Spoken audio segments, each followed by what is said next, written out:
Climat lourd dans les localités de Gouélé, Tokpapleu et Santa, dans le département de Biankouma.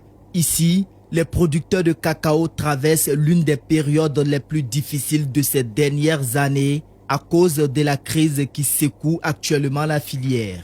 Nous sommes là depuis décembre, le 19 décembre, nous avons stocké nos cacao.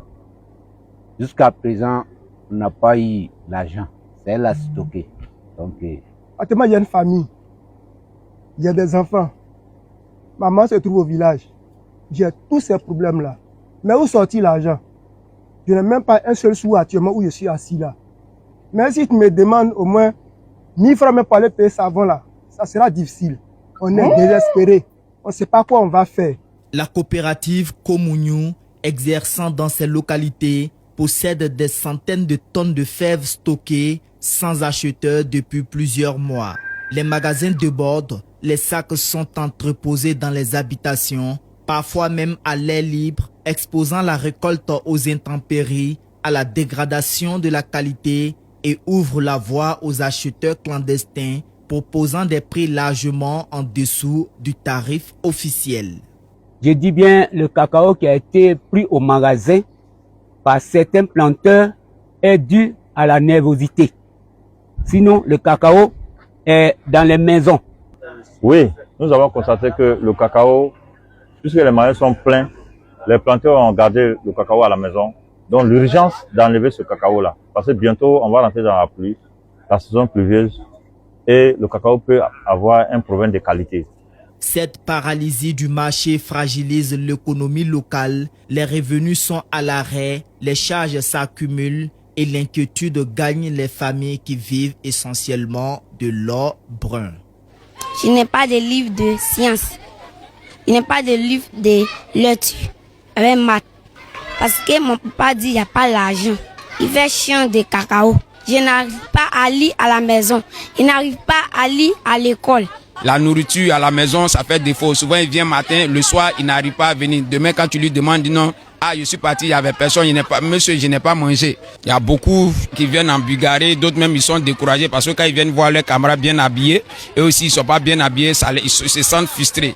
Parce qu'il va venir toujours avec la même tenue, et puis c'est ça. Le 17 février dernier, une mission conduite par le PCA de la coopérative Komouniou, appuyée par le conseil du café cacao, s'est rendue sur le terrain pour évaluer la situation et échanger avec ses producteurs. Objectif, faire le point des stocks et rassurer ses producteurs sur les démarches en cours. Nous sommes dans la session de Gouélé aujourd'hui avec le conseil café cacao, constater le stock de nos producteurs. Depuis décembre, on n'a pas fait d'enlèvement ici. La session est restée bloquée, le magasin est plein et les producteurs sont en difficulté. Donc il fallait qu'on vienne aujourd'hui à le conseil pour venir constater. Dans l'ensemble de nos sessions, on a un stock de près de 6 remorques, 6 chargements. Il y a un qui est parti, donc actuellement c'est comme c'est 5 qui est là. Donc nous faisons confiance au conseil, dit aux producteurs de se calmer, que le conseil a décidé d'enlever tout leur cacao pour qu'ils puissent bénéficier de leur argent.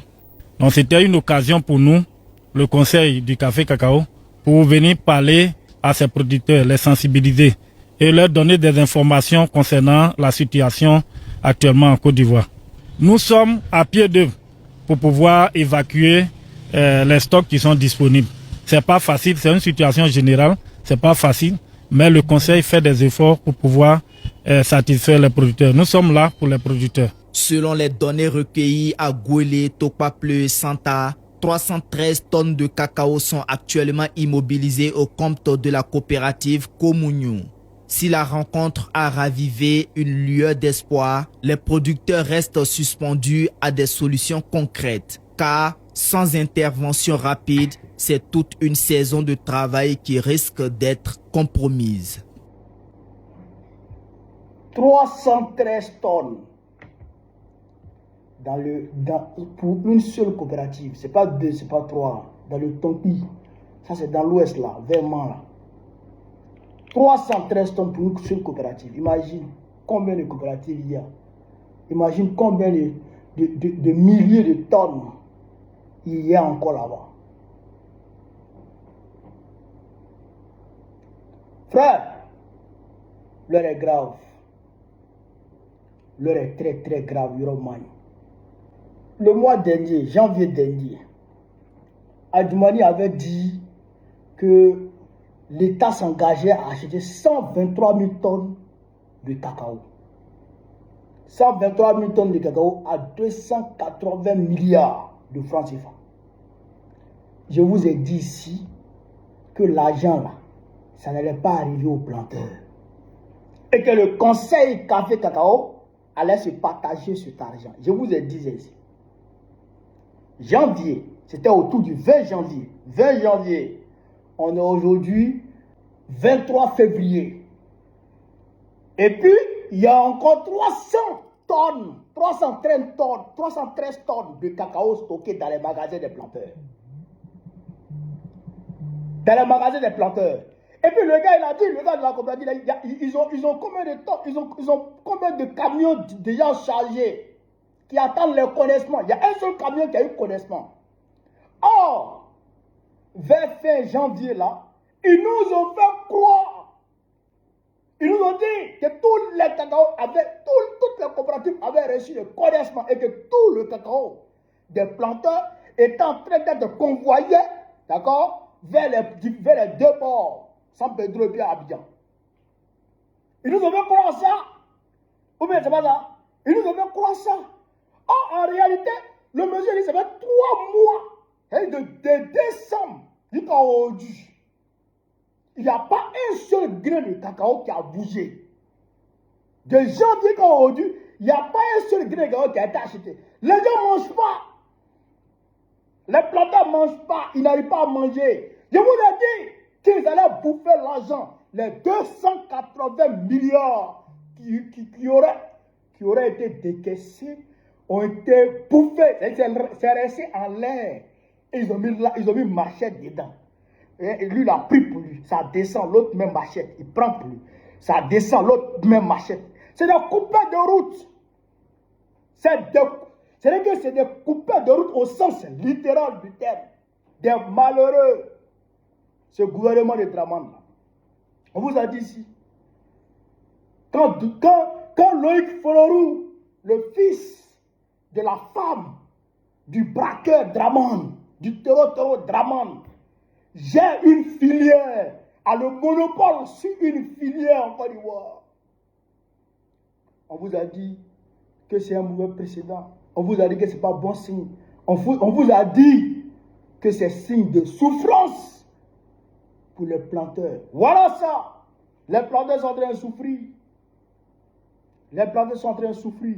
Mais je voudrais féliciter TV Tonpi parce que ce reportage date de la semaine dernière. La semaine du 18 là. Ça date de là. Vous pouvez aller voir TV Tonpi. TV Tonpi, je vous félicite pour ce reportage. Et d'ailleurs, même, il y a d'autres planteurs qui ont fait des vidéos qui ont commencé à circuler encore. J'en ai même partagé sur ma page Bago Fils Kone, sur Facebook. C'est bien. Parce que si vous taisez, nous, on ne saura pas ce qui se passe en réalité. Mais quand vous parlez, nous, on vous accompagne dans le combat. Nous, on vous accompagne. Ben, quand on a chauffé sur eux, ils sont allés arrêter. Kone Moussa et puis Kanga. Ils les ont arrêtés. On a chauffé, ils les ont libérés. Après, ils ont dit, ils ont donné des connaissements. Les Kangas sont en train de bouger vers les ports. Bon, nous, on a laissé tomber nous, on a calmé le combat. Non, pour nous, bon, on a quand même obtenu une victoire. Donc, on va se calmer un peu. En réalité, c'était l'heure. C'était la poudre de près les pépins. C'était un écran de fumée. En réalité, il n'y avait rien de concret. Voilà la réalité aujourd'hui. Mais, mes chers parents, mes chers frères, chers mères, planteurs, moi je vous dis une chose. Levez-vous, hein. Levez-vous, parce que si vous ne vous levez pas, en tout cas, nous on est là, nous on vous regarde. Nous on fait ce qu'on peut faire. Voilà le Ghana. Voilà le Ghana. John Dramani Mahama, il dit, lui il va transformer le cacao ghanéen sur place maintenant. Il va se donner les moyens de transformer le cacao ghanéen sur place parce qu'il y a trop de foutaises dans cette filière. Il ne peut pas accepter que dans la chaîne de valeur du cacao, les planteurs qui souffrent, que tout le monde ne puisse même pas avoir 6% du revenu annuel du cacao. 6%, les planteurs n'ont même pas 6%. Et lui, ça c'est fini. Lui maintenant, il va transformer sur place son cacao. C'est ce que Côte d'Ivoire ne peut pas faire. C'est ce que nous on ne peut pas faire. Quand tu parles de ça, les gens disent, mais toi ton enfant là, il mange chocolat. Toi tu manges chocolat combien de fois? Des moutons notoires. Des moutons notoires. Donc ça veut dire que tout le cacao que les Français fabriquent là, ça se mange en France. Tout le cacao que les Suisses fabriquent là, ça se mange en Suisse. Tout le cacao que les Allemands fabriquent, ça se mange en Allemagne. Vous ne voyez pas de cacao dans vos supermarchés en Côte d'Ivoire? Ça veut dire que tu peux fabriquer le cacao en Côte d'Ivoire, tu peux fabriquer le chocolat en Côte d'Ivoire et puis aller vendre ça ailleurs. Tu fabriques ça et puis tu vas vendre ailleurs. Si tu n'achètes pas mon chocolat, je n'achète pas pour toi. Si tu refuses que mon chocolat rentre chez toi, ton chocolat ne rentre pas chez moi. Ton vin ne rentre pas chez moi. Ton poulet ne rentre pas chez moi. C'est ça aussi la mondialisation. Si tu vends chez moi, je dois pouvoir le vendre chez toi. Si tu refuses que j'aille vendre chez toi, alors tu ne vends pas chez moi. Attiqué qui est attiqué là. Attiqué qui est attiqué là. Made in Côte d'Ivoire. Même quand Chinois fabrique attiqué, s'il n'a pas mis Made in Côte d'Ivoire, ça ne marche pas dans les supermarchés en France. Même quand Chinois fabrique attiqué, s'il n'est pas Made in Côte d'Ivoire, ça ne marche pas. Personne n'achète parce que tout le monde dit que l'attiqué, c'est de la Côte d'Ivoire, ça vient. Mais les Chinois se tapent des milliards, des milliers de milliards dans l'attiqué de Côte d'Ivoire. Donc on peut fabriquer notre chocolat chez nous, et puis on met Made in Côte d'Ivoire. Tout le monde sait que la Côte d'Ivoire est le premier pays producteur de cacao au monde. Donc si on met Made in Côte d'Ivoire, tout le monde saura que ça là, c'est bio. Ça là, c'est original. Ça là, ça vient de la source. Les gens vont acheter notre chocolat partout. Et notre chocolat sera compétitif partout à travers le monde entier. Si toi, tu es un pays, tu dis que le chocolat ivoirien ne rentre pas dans ton pays. Le chocolat ivoirien ne rentre pas chez toi. Alors, si tu fabriques voiture, ça ne rentre pas chez nous. Alors, si tu fabriques, même si tu fabriques le souffle de vie, là, ça ne rentre pas chez nous. C'est ça aussi que la vérité. Et c'est ça que les gens ont fait pour se respecter. Vous avez vu, quand les Américains, Donald Trump, a imposé les droits de douane aux produits chinois qui rentraient aux États-Unis, qu'est-ce que la Chine a fait? La Chine a riposté. La Chine a riposté. Non seulement la Chine a riposté, la Chine a dit, mais je ne vends plus mes produits chez toi. Et puis, c'est que toi, tes produits que tu viens fabriquer ici, là, que tu vas vendre cher chez toi, là, voilà comment ça se passe. La Chine a commencé à dévoiler les secrets des grandes marques américaines. Ça a calmé Trump. C'est comme ça qu'on doit faire. Le chocolat, là, on doit se l'approprier. C'est pour nous. C'est pas pour les Suisses. La Suisse, il y a combien de gens de cacao en Suisse? Tu as déjà vu pire de cacao en Suisse? Tu as déjà vu pire de cacao en Allemagne? Et c'est eux qui sont les premiers en chocolat au monde. Pourquoi? Pourquoi pas nous qui sommes premiers producteurs de cacao? Pourquoi?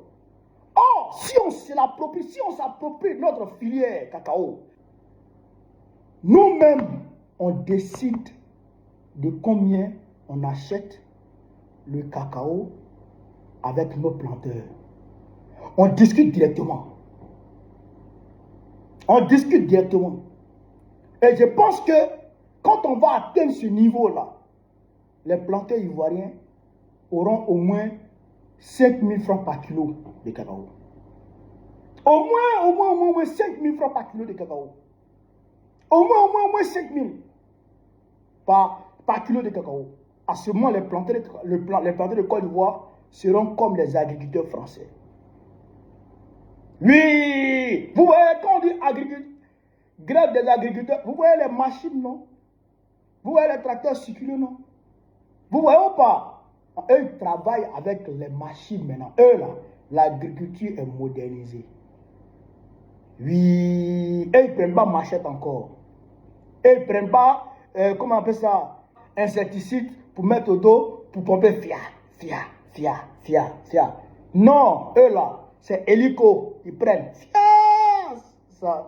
Ça traite tout. Ça pompe tout le champ. Et c'est modernisé. Donc, si on atteint ce niveau-là, on va moderniser notre agriculture en Côte d'Ivoire. Notre élevage en Côte d'Ivoire. Et à ce moment, l'autosuffisance alimentaire sera garantie. À ce moment, on va amorcer, c'est-à-dire une autre dynamique de développement. Ce ne sera pas le développement cosmétique du Grand Gadra, où on arrange la façade de façon superficielle. Abidjan, un côté d'Abidjan est joli, voilà, Abidjan Sud est joli, Abidjan Nord c'est bizarre. C'est pas comme ça. Et puis les Ivoiriens sont là, ils ont faim, ils ne mangent pas, et puis tout est mélangé. C'est pas comme ça. L'homme, l'être humain même là, il est à l'aise d'abord. Et puis quand il sort là, il accompagne sa fille à l'école en voiture. Le planteur, il accompagne sa fille à l'école en voiture. Il accompagne ses petits garçons à l'école en voiture. C'est ce qu'on doit faire. C'est ce qu'on doit faire. C'est pas vélo, moto, ou bien les enfants vont à l'école, bizarre. Non. Cacao, tu as cacao et puis tu es comme ça. Tu as cacao et puis tu n'as pas à manger. Cacao. Quelque chose on prend pour faire, on fait chocolat et ça, pour manger. On fait, comment dire, on met dans glace pour manger. Dans tous les restaurants au monde, il y a cacao. Dans tous les restaurants au monde, il y a cacao. On prend faire produit de beauté. On prend faire produit de beauté. On prend pour faire tout. Et puis tout a fait quoi? Non, ça c'est inacceptable. Il faut qu'on se lève. Chers frères, il faut se lever. Donc, voilà ce que le blog vous dit. Si je vive l'Afrique libre, vive le panafricanisme, vive tous les peuples panafricains, vive l'AES. Babo présente du très prochainement, Inch'Allah. On est